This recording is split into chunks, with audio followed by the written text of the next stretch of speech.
For this book folding pattern, which is cut and fold, I want to show you a different way to fold this, not just your traditional cut and fold method. And this is what will end up for the pattern. And for this, first off, I'm going to fold this as 180, and with this project I'll do about 20 pages at a time. If you try and do more than that, then it's going to be a little harder to mark everything. For this, if you've watched any of my other videos, I'm using this 180 marker, and it does help because the marker has a 90-degree angle here, so it stops against the book right at the page. Now in my other videos, I've marked the page against this slat here, so I always hold my tool in the same position and then mark it. For this one, what I count in my 180 marker is 5 different lines you could technically mark. If you're holding it this way, you're going against this slat. If you hold it this way, you're going here, and then 2 more here and 1 here. So you have 1, 2, 3, 4, 5 different lines you could mark on this book. For this one, we're going to use number 3 and number 5, which means 1, 2, 3, and then 5. So my stylus to mark this will be in this position because I'm going to go against this one and against this one for all of my folds.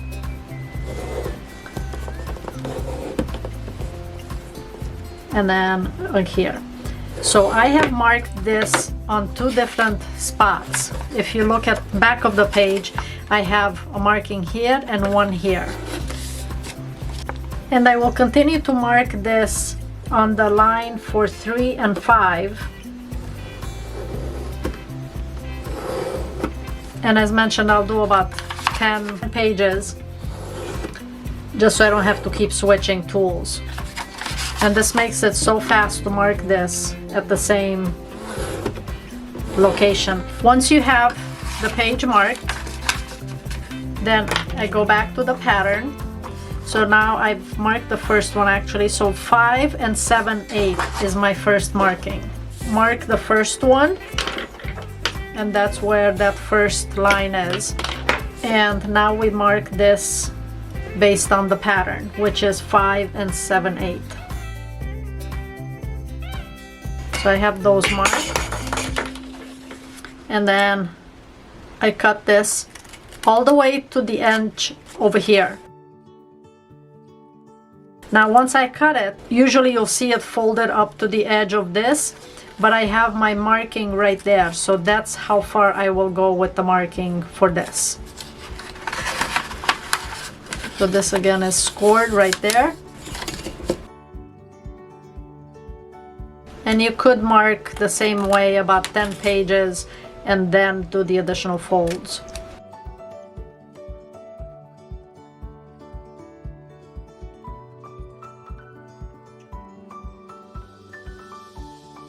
Okay, and then once you have these, then you have to decide whether you want the image to be an outie or an innie. And for this, I'm doing it as an outie. Now when I fold this back, I'm gonna go back to that second score line. So if you look at the page, there's an overlap here, so it's not folding it back to this area. So if you can see, this is longer than where the next fold is.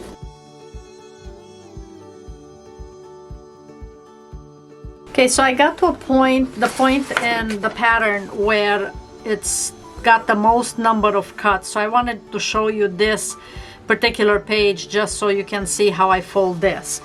So I have a bunch of the 180 folds already done, and I have the second marking already done.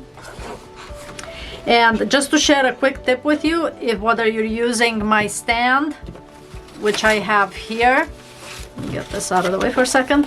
So whether you're using my stand like this, or you're working on an area where the book keeps sliding because it's got a shiny finish like this one, then I got one of these no-slip mats that you usually put like in a kitchen drawer type of thing. So I put this on here and it helps secure the book. Just a little tip for you as you're folding.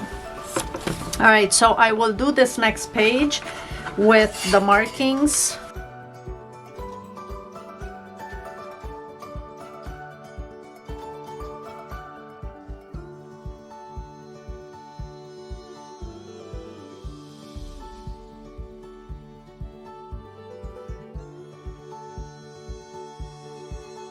Okay, and if any of these flaps don't want to stay put, then you can add a little bit of glue to them to make sure that they stay down. Okay, so that's the point that I'm at with right now. That page had the most number of cuts on it.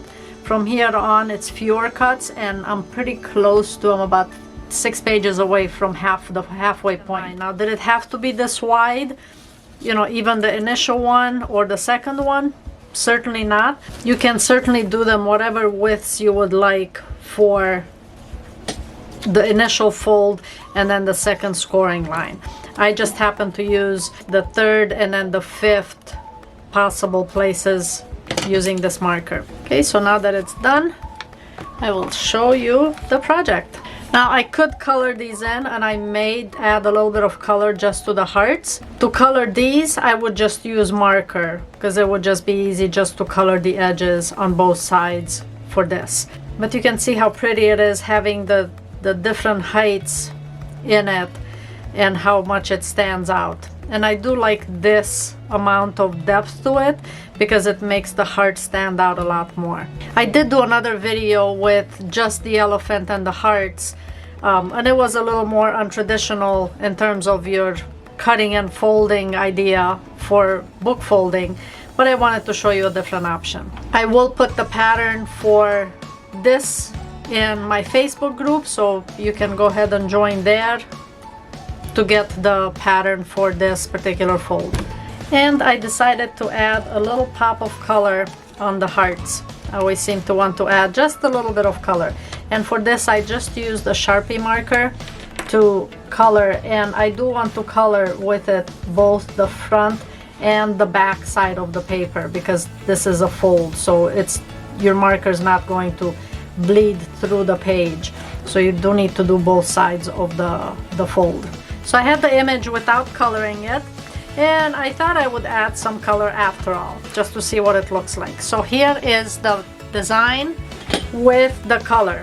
Sometimes I prefer to leave things alone, other times I end up adding color and then not sure if I should have added color. I'm sure you probably think the same way. So if you'd like, comment below which one do you prefer. Do you like it where it was not colored for here and then just the hearts were colored, or keeping it all the color of the pages without any color? So comment below and just let me know which one you prefer most. I hope this video was helpful in showing you a different technique. If you have any questions, comment below. Thanks so much for watching, happy crafting, and I'll see you on the next project.